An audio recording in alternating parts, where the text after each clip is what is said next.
So lately, I've been listening to a lot of singer-songwriters from the '60s, '70s. Springsteen, Dylan. I mean, it's not out of uh, anything that's not in my normal rotation, but it just had me thinking about late career great records. I think that I think most would be in agreement that the best acts, their best music, um, comes out early in their career, 20s, 30s, maybe into 40s. Uh, and then we sort of see spurts of great stuff later in their careers. Obviously depends on the artist. So this is a part one, because I think there's going to be a lot of records I could cover here. But these are 10 that came to me. And it's debatable whether they're mid-career, late career. Uh, but these are just ones that are sort of past the peak years, I guess the best way to put it. So let's give it a shot. I've got 10 of them. To start, maybe the best. Johnny Cash's American Recordings. This came out in 94, I think. Yeah, 94. This will always stand, this is up there with the biggest regrets in terms of live music. I don't think I had a ticket, but I think I could have had a ticket. Like somebody offered me a ticket, similar to the Joe Strummer situation. This was for Johnny Cash at Tramps. And I think he played with Steve Earle, and Wilco was involved. Wilco was an opener or something. I may be mixing up the dates, but there was a reason. I had gone to a show the night before, this Johnny Cash show, and I ended up not going to the Tramp show. Those were during my New York years, so probably partying a lot and was probably up late the night before. Just couldn't make it. And I remember something happened, like Cash played Tramps. Either Wilco opened that date or Johnny Cash then played, I think, at the Jersey Shore, and like Steve Earle was also playing. There was some overlap. I don't know. I spent way too much time on that story. But this record, I remember when it came out, I was a sophomore in college and just fell in love with it. Delia's Gone to open, The Beast in Me, Bird on a Wire, Redemption, produced by Rick Rubin, right? This was a part of Rick Rubin's kind of rediscovering Johnny Cash. Cash would go on to put out a bunch of great records during this period. But this, one of his best. And it was either in the CD or the vinyl. I'm not going to take it out right now. Why not? It came with like a written, like a little card that had like written lyrics on it. It doesn't look like it's in the vinyl. Does that sound right? Does anybody remember that? I remember it was like a folded card that you would take out. And it looked like he had literally penned the one that was in the jacket of either the CD or the vinyl. But love this record so much. Probably my top late career great record.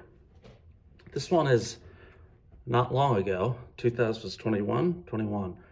And is it mid, late career? I'm not going to get into that argument for each one, even though I'm arguing with myself. But this is Bonnie Prince Billy and Matt Sweeney, Superwolves. Two artists that I absolutely love. Matt Sweeney is in... Matt Sweeney's played with so many people. I think he played with Johnny Cash, if I have that right. But he is just a sort of tour de force who just played with so many different artists, so many different genres. He's just such a cool guy. And I saw this in San Francisco, saw this performed, and it was just absolutely tremendous. Matt Sweeney and Will Oldham, they have two records. They're both great. This is my favorite from 2021. Make Worry for Me, Good to My Girls. I think that's about Bonnie Prince Billy's daughter or daughters. Such a sweet song. God is Waiting. Just My Popsicle, Resist the Urge. This is just a phenomenal record. I'm going to listen to this today.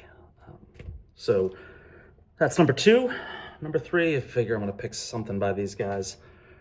I do think this is maybe a top 5 Wilco record, maybe the back end of top 5. Cruel Country, which came out, I think, from the heart of the pandemic, is it 22? Just a double album that holds up so well over time. I Am My Mother, I think, is one of Jeff Tweedy's greatest songs that opens up this this double album. But I'm just looking here. Cruel Country, Heart's Hard to Find, Darkness is Cheap, Lifetime to Find, The Universe. There are just so many great, great songs on this record. Ambulance, Hints, man, this is a great record. If it was a single record, it would probably be on the top 3 or 4 Wilco, but as a double, I put it around 5 to 6. I could give you, I've done my top 10,000 Wilco records, but it would be Yankee Hotel Foxtrot 1, Being There 2, Summer Tea 3, and that's when it gets interesting. 4 would either be, this would be in contention. This, Sky Blue Sky, The Whole Love. I know most diehard Wilco fans would say A Ghost Is Born. That's around a 6 or 7 for me.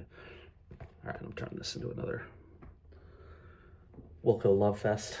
Again, this is sort of mid-career, but Emmylou Harris's Wrecking Ball, one of my favorite albums from this period.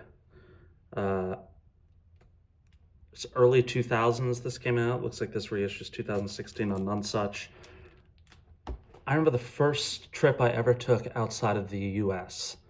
I went to Amsterdam, London, and we drove. We took a train through Belgium. We stopped briefly in Brussels. It was with my younger brother, John. One of the most memorable trips, one of the most memorable just times of my life. I don't even remember like how we put it together. It was just a couple weeks before 9/11. I think it was like late August of 2001. And I shared this because I remember when we were taking the train to Amsterdam, I believe. I think John had fallen asleep, and I was playing this on a CD player, Wrecking Ball. And we were going through Belgium, and it was like this beautiful, just absolutely stunning landscape. And this record, every time I hear it, I think of that. And it makes me so happy because it was such a wonderful trip with my brother that I hope he knows it was one of the best times of my life. We had such a good time and just bonded over a lot of stuff, met a lot of people, talked politics with people. So obviously when Bush was president. I remember he and I think the first bar we went to in Amsterdam, we sat down and there was, I think, 2 guys next to us, and they asked us if we voted for George Bush, and we both said no. And they were like, all right, let's hang out. It's funny. But this record will always remind me of that trip. What a phenomenal record. This is really late career. Bill Fay, who I think hadn't put out a record in like 40 years. And then I believe it was Jay Bennett who name-checked Bill Fay, I think to Jeff Tweedy, or maybe vice versa. And they ended up connecting with Bill Fay, and Bill Fay covers Wilco's Jesus, Etc. on this album. And I think Bill Fay and Tweedy have done some other stuff together, but this record, Life is People, came out in 2012. And again, I think it was his first record in either 35 or 40 years. Tremendous record, just beautiful. I listened to this. I talk a lot about mental health, a record that I listened to settle my mind. This is it. Bill Fay, Life is People. I hope he's still making records. This one, I sort of took a little bit of a gamble on this one because I don't remember like the whole record, but I remember loving it, and I saw it on my shelf, and I just said, and this person has probably put out 58 records since this one, which came out in 1998. That's Willie Nelson's Teatro. The Maker, one of my favorite songs ever. Produced by Daniel Lanois. Just, was such a great song, great album. And it reminds me of hanging out with some friends in Hoboken when I lived in New York. This is probably late 90s. I remember we were listening to this record before we went to a show. It was either the Jayhawks or the old 97s at what was then Maxwell's. Isn't it sad nobody talks about Maxwell's anymore? What a wonderful place. I saw so many great shows there. I saw Sunvolt, saw the old 97s, the Jayhawks, Joe Henry, Health and Happiness Show, James Mastro's band. Just a great spot. But I remember listening to that record around that period. Next one is obvious, and again, he's put out so many records since, but Bob Dylan's Time Out of Mind. This is 2000. Nope. 1997. This is probably my favorite late career record of his. I love most of them, but this one just has some of... it's funny, I was going to grab Love and Theft because I love the song Mississippi so much, but went with this one. I don't know what that cadence in my voice just was. Lovesick, Not Dark Yet. I mean, there's an argument that Not Dark Yet is the best Bob Dylan song. I have 7 million favorite Bob Dylan songs. I was thinking a lot about Bob Dylan the last few weeks. And that maybe it's just getting older. I recently turned the page on another year. And I kept thinking, if I could only listen to one artist for the rest of my life, who would it be? And it would probably be Dylan. Despite, Wilco and Springsteen, Uncle Tupelo, maybe edging him out in terms of my all-time favorites, but just the depth of catalog and the difference and how much he's changed, different periods. Obviously, I think the greatest songwriter ever to live, but I'd probably go with Dylan, and I'd play this one a lot. What a tremendous album. I think it's won the Grammy, like best album or something. I don't know. This was just reissued. And again, it's sort of mid-career, late career, but this is a record I rarely hear people talk about that I think is an all-time great record. And that's Joe Henry's Civilians. This came out, I think, mid-2000s, 2005 maybe.